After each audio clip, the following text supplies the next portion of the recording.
As April comes to an end, for college seniors, this would be the time when they would be preparing to walk across the stage to graduate. But now, most of them will not get that chance. So many of them are experiencing loss and even a form of grief. Our Susanna Black explains. All the football games we went to and all the friendships that I've made. Every corner of UNC Charlotte's campus holds a memory for Grace Fundrick. But there's one she holds a bit closer than the rest. When I came to tour here the first time, I was walking out of the Union right over there, and I just looked out everything, and I basically had a feeling in my head, and I just said this could be home. Now 4 years later, and from that very spot, she looks out again. But there's nothing. No one to see. You never really got that opportunity to be like, yeah, I loved my time here, and you never really got closure. This is the first time Fundrick has stepped foot on campus since the coronavirus brought her senior year to a screeching halt. There'd be people coming out of this building, out of that building, walking, people would be going everywhere. Now those doors are locked, classes are online, and the students are all gone. There were a few tears, that's for sure. That sadness isn't just felt by seniors at UNCC. I think it went from jokes to teary goodbyes in the span of maybe 3-4 days. Ethan Steinbacher sat down with us at his parents' home in Concord, but he should be at Davidson College, living out the final act of his academic career. It doesn't really all feel real, but having to finish it up in a situation where I'm not hanging out with any of the people that I would have been saying goodbye to, it doesn't really feel like it's actually ending. There's no real closure to it. Closure.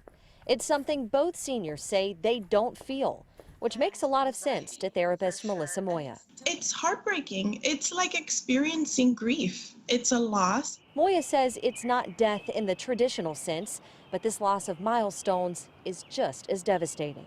College seniors worked for years only to see their graduation ceremonies canceled, their job searches halted. Their future hangs in the balance when pressure is higher than ever. Treat it like grief, treat it like loss. Use the same coping skills that you would for that during this time, but don't lose hope. I've told people, if you had a graduation party planned, if you had these things planned, do it. When it's time, do exactly what you were going to do. Steinbacher says he's coping by remembering what he did get at Davidson. 4 seasons as an offensive lineman on the football team and a computer science degree that's fueling his hope for a job. It's just got to find the right thing and right place, right time. Fundrick says she already found one. I signed the papers even, I think it was a week or two after everything shut down. It's right in the thick of it. And I'm so thankful and so blessed that I still have that. But even with her job set to start in June, Fundrick feels she can't look that far ahead. Not yet. Anniversaries in general are meaningful, but especially the first. Next Thursday marks 1 year since the shooting that killed 2 students. Reed Parlier and Riley Howell died that day.